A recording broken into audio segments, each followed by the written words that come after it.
Welcome to the Genius Factory. Enjoy the video. In this video, I will explain how to avoid ladders in magic loop knitting.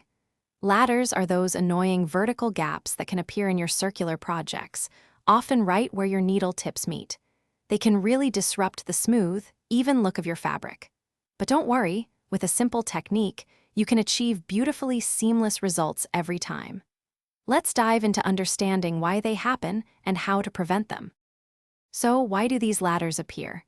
It all comes down to tension, or rather, a lack of consistent tension.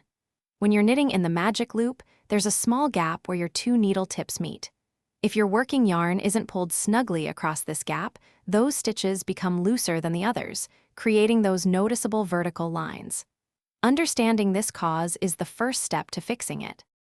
The most effective, and truly the only way to avoid ladders, is to consistently pull your working yarn tight at the critical transition points.